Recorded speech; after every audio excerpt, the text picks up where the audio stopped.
김미경의 북드라마.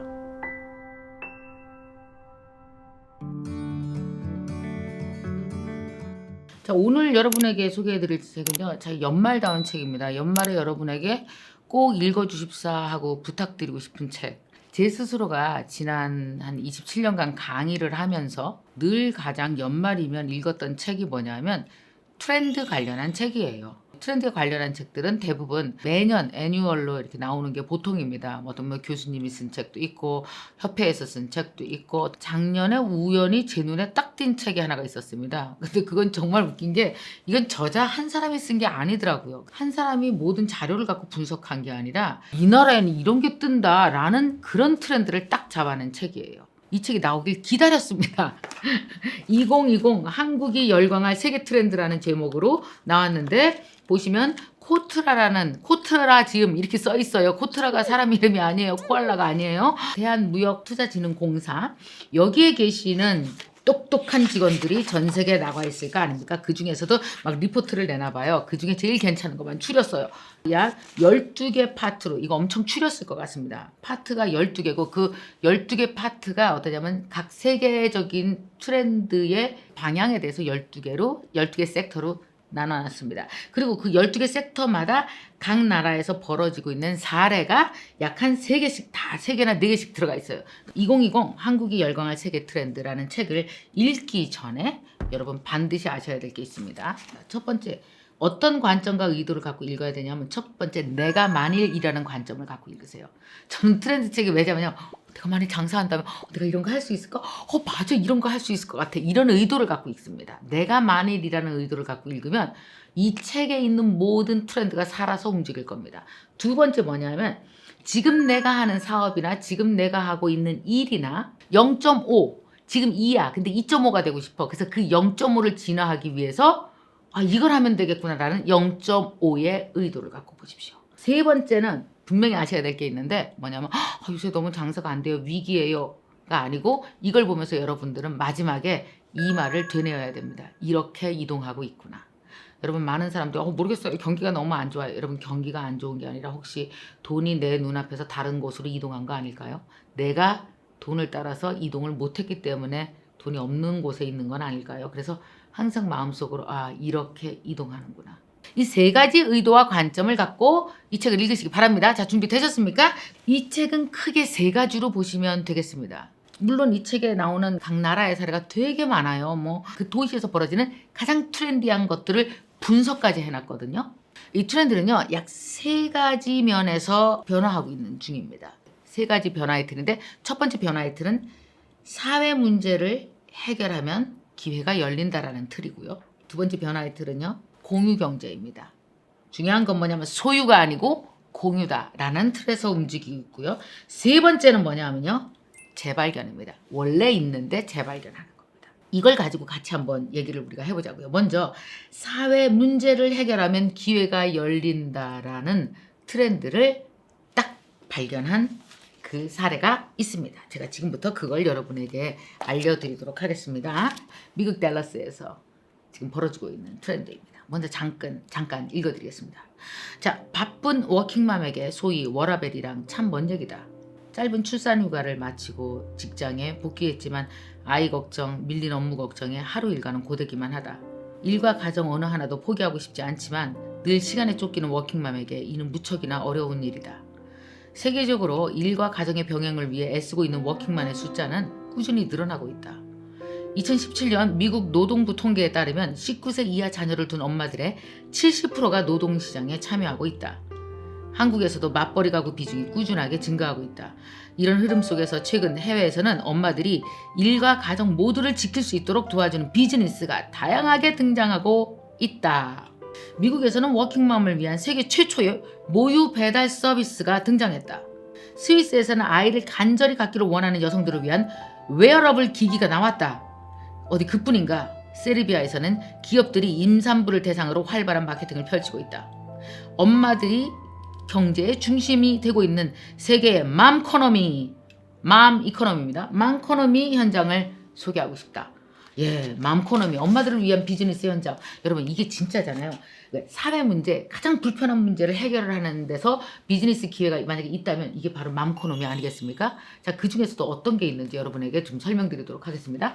자, 어떤 게 있냐면요. 이거 미국 댈러스에서 나온 사업인데 이게 되게 재밌어요. 여러분 이거 한번 해보실래요? 이거 누가 하면 너무 좋겠다. 이미 있는 거 아니야? 밀크 스토크입니다. 밀크 스토크. 이게 뭐냐면요. 모유를 배달하는 서비스입니다.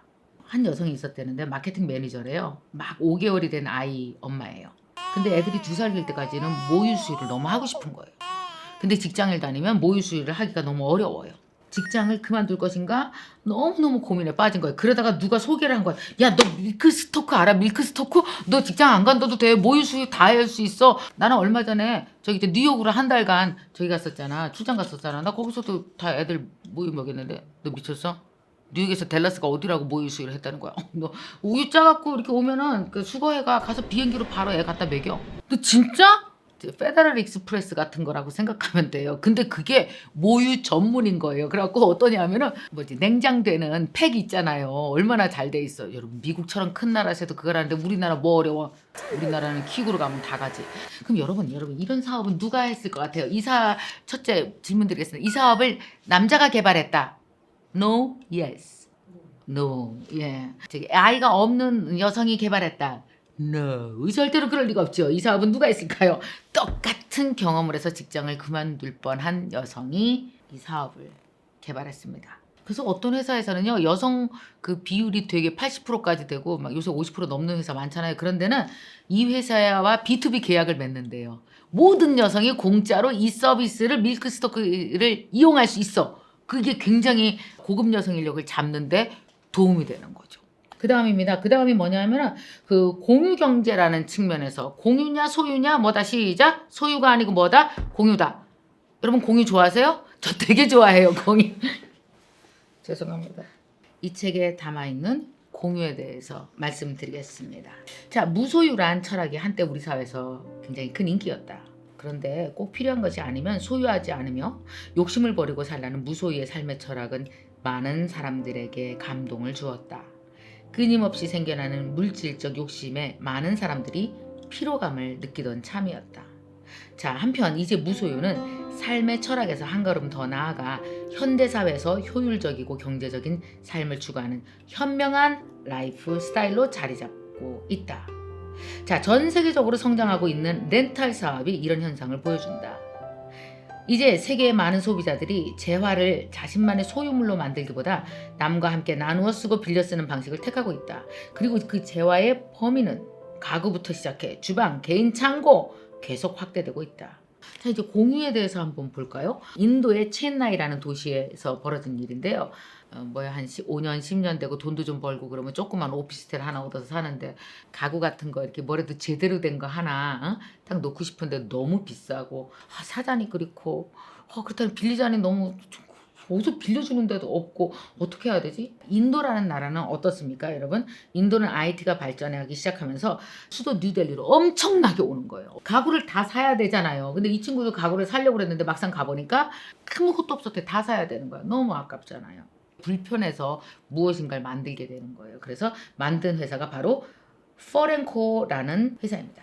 인도의 젊은 노동인구 주거 패턴, 수요의 특성 이런 것을 잘 간파한 사업 모델로 이게 빠르게 지금 현재 포렌코가 성장하고 있는 중입니다. 이야. 근데 또 여러분 왜 풀 옵션으로 가구가 돼 있는데 가보면 내 취향 아니면 그 들어가기 싫죠. 빌려 쓰는 거예요. 빌려 쓰는데 너무나 깨끗하게 싹 다 새 것처럼 가구가 오는 거죠. 17,000원에 침대를 임대할 수 있고요. 아늑한 소파는 약 우리나라 돈으로 2만 원이에요. 가구를 대여해주기도 하지만 직접 큐레이팅한 가구 패키지를 서비스해줘요. 그러니까 거기에 되게 세련된 큐레이터가 있대요. 그래갖고 나는 이런 취향이고 이 정도 돈에 하고 싶어요. 그럼 와서 인테리어를 완전 싹 다 여러분 이거 저거 가전제품 다 갖다 놓으면 나중에 다 따로 노는 거 아시죠? 그래서 집이 다 이상해지잖아요. 발 디딜 틈 없고. 이렇게 컨텐츠가 들어가니까 이거 완전히 또 다른 서비스가 되는데요. 자, 마지막으로 하나 더 소개해드리겠습니다. 자, 마지막은 그 재발견입니다. 이런 말을 한번 들어보신 적이 있습니까? 물건들의 주식시장이 있답니다. 그래서 그 물건의 가치가 점점 올라가기도 하고 떨어지기도 하고 막 이래요. 그 물건이 많잖아요. 그럼 떨어져요. 그 물건이 희귀하잖아요. 막 올라가요. 뭔지 아세요? 신발이요. 신발 그 사이트 스톡엑스라고 하는 건데 정말 재밌는 것이 뭐냐면 진품 감정센터가 있답니다. 왜 우리 이런 거 살 때 진품인지가 제일 걱정되잖아. 그래갖고 각 도시마다 진품 감정센터가 다 있어서 물건을 누가 사잖아요. 그게 진품 센터로 들어가요. 거기서 감정을 해요. 그래갖고 몇십 명이 동시에 감정을 해서 오케이 받아야 그 신발을 산답니다. 신뢰가 엄청 높아지는 거죠. 그래서 여러분 잘 지킨 중고품 하나가 열신상 안 부럽답니다. 세상에 1994년에 발매된 나이키 조던 그 레트로 운동화가요 180만 원에 거래됐답니다. 자, 요걸 마지막으로 좀 읽어드리면서 여러분의 인사이트를 키우시길 바랍니다. 자, 오늘날의 소비자들은 더 이상 매장에서 기업이 제시한 정가대로 물건을 구매하지 않는다. 웃돈을 내고라도 원하는 제품은 구입하고 흔한 제품은 인터넷에서 중고거래를 통해서 조금이라도 저렴하게 구입하려고 한다.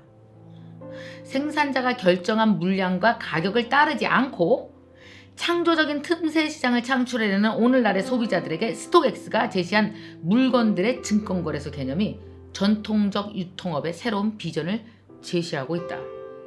삼성전자의 주식을 삼성에서 구입하는 것이 아닌 것처럼 앞으로는 나이키 운동화나 샤넬 핸드백과 같은 고급 소비재를 나이키 매장, 샤넬 매장이 아닌 수요 공급에 따른 실시간 최저가가 형성된 물건들의 증권거래소에서 구입하게 되는 광경을 상상해 볼 수 있다.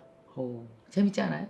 이 책은 정말 세계적인 키워드, 그것도 세계로 다 나가서 활동하고 있는 우리의 똑똑한 무역관들이 직접 몸으로 뛰면서 보고 확인한 12가지 키워드를 가지고 각 도시에서 벌어지고 있는 약 37가지의 비즈니스 트렌드를 이 책에 담았습니다. 여러분 정말 재밌게 읽으면서 아주 좋은 인사이트를 여러분 가질 수 있을 겁니다. 제가 아까 말씀드린 거 있죠? 꼭 관점과 의도를 갖고 트렌드 책은 읽어줘야 어때요? 1,000만 원, 2,000만 원 가치를 할 수 있다고 제가 말씀드렸어요. 이 책 제가 정말 여러분에게 강추하는 올해 반드시 읽어야 될 2020 트렌드 책입니다. 한번 꼭 읽어보시기 바랍니다. 오늘의 북 액션 드리겠습니다. 자, 2020 한국이 열광할 세계 트렌드 이걸 읽어보시면은요, 약간 37가지의 사례가 나온단 말이에요. 이 사례를 이렇게 읽다 보면 아까 말씀드렸죠. 만약에 나라면이라는 그런 의도를 갖고 읽으라고 그랬어요. 만약에 나라면 내가 이거 하면 되게 잘할 것 같아라는 그 사례에 여러분 스토리를 입혀서 나는 나라면 이걸 한번 이런 식으로 발전시켜 보겠다. 이 트렌드를 내 식대로, 내 스타일대로 이렇게 발전시켜 보겠다라는 사업 스토리텔링이라고 생각하시고 나라면 이런 식으로 한번 사업해 보면 좋겠어라는 걸 여러분 한번 써보시기 바랍니다.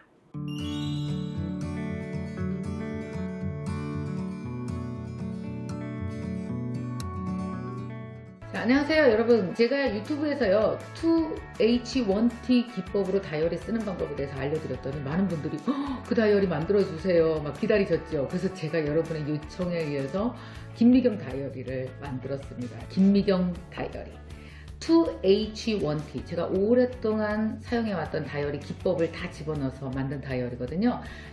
그리고 북드라마 노트,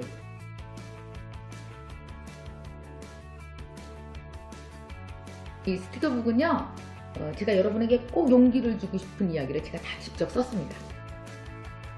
딱 5,000부만 한정판으로 판매됩니다. 그러니까 여러분 기다리셨다가 그날 오셔서 내년도 성공으로 이끌 수 있는 다이어리 꼭 구매하시기 바랍니다.